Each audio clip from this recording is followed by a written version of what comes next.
pagbabago, radikal na pagbabago. Kung ngayon ay kapitalista ang naghahari, dapat sa hinaharap, manggagawa ang naghahari. Kung ngayon ay nasusunod ay interes ng kapitalista, dapat ang masusunod ay kagustuhan ng masa. Yun ang revolusyon. Babaliktarin natin. Kung ngayon ay kadesisyon ng kakaunti, ang gusto natin ay desisyon ng nakararami.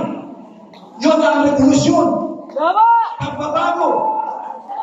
Radikal na pagbabago. Dahil babaliktarin natin. Yun ang kailangan natin na gawin. Pero siyempre, sa kasabay niyan, yung ating tuloy-tuloy na ginagawang pagkilos sa pagtugon sa ating sa panawagan ng ating mga organisasyon. At unang-una, dapat matalakay sa ating mga kasabihan, mula sa mga opisyales na wala dito, yung mga pinag-usapan kanina mula sa mapatinding utang na aabot sa 23.1 trillion bago matapos si Marcos. Ibig sabihin, 11 trilyon ay dadagdag ni Marcos bago siya matapos. Yung papalalang klima na sinasabi ni Ian, nasa 1.5 na at 80% ng ating mga pagkain sa dagat ay mawawala at saka yung ating sakyan. Papatindi ang baha. Papatindi ang demolisyon. Hindi na demolisyon ngayon. Sinusunog na. Kaya kailangan natin ipaliwanag yan at pagkaisahin natin ang ating mga kasabihan. Hindi lang pwede tayo lang nakakaalam. Lalo na yung tinatawag ni Bill of Preneo, yung privatization. Na lahat ng bagay ay ibinigay na sa pribado. Ang tubig, ang kuryente, ang ilaw, ang airport, pati restaurant ay ibinigay na sa gobyerno. At pati pagpatakbo ng gobyerno ngayon ay ibinigay na sa mga kapitalista. Mga kapitalista na ang nagpapatakbo ng gobyerno natin. Yung PISA, yung Private Sector Consultative Housing. Yan. Na isang beses kada 2 buwan ay nag-uusap. At yan ang nagpasya kung bakit hindi binigay ang dagdag na sahod ng mga manggagawa. Yan din ang nagpasya na yung budget na 2025 ay ilagay ang malaking budget doon sa flood control.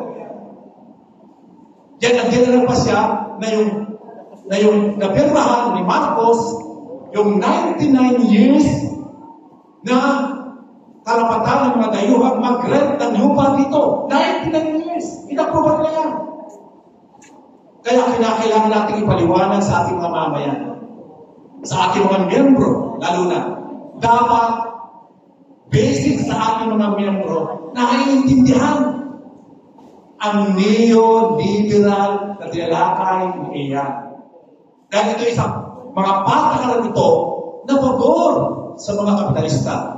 Kaya dapat tayo mga leader, bilang leader, hindi dapat tayo nagugulat.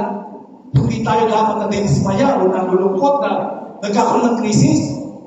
Dapat, kung malinaw sa atin ang GMC, alam natin ang lahat ng krisis na ito ay darating. Kaya dapat, once na ginagawa na ito, dapat nagiging masigasig tayo. Dahil mapatunayan natin sa ating mga naging kausap na yan ang sinasabi namin sa inyo.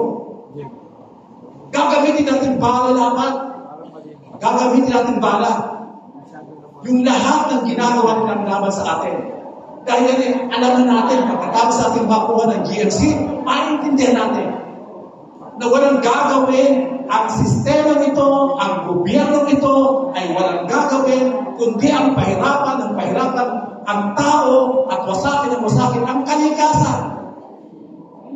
Magiging dapat klaro sa atin yan. Kaya dapat, hindi tayo nagagagnat na parang nagugulat na dinanakaw ang pera. Hindi dapat tayo nagugulat na itinaas ang presyo ng bilihin. Hindi dapat tayo nagugulat na hindi binibigay ang dagdag na sahod. Hindi dapat tayo nagugulat na winawasak ang ating kabundukan.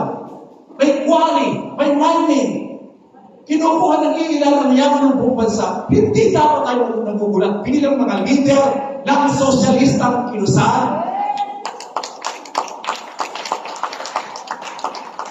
Dapat, tatanggapin natin yan at buong kisig natin sabihin sa mga tao, yan ang sinasabi natin sa inyo. Dapat na mas nagiging masigasig tayo every time na humahakbang ang gobyerno at gumagawa ng mga patakaran laban sa atin dahil napapatunayan tama ang ating mga pinag-aaralan.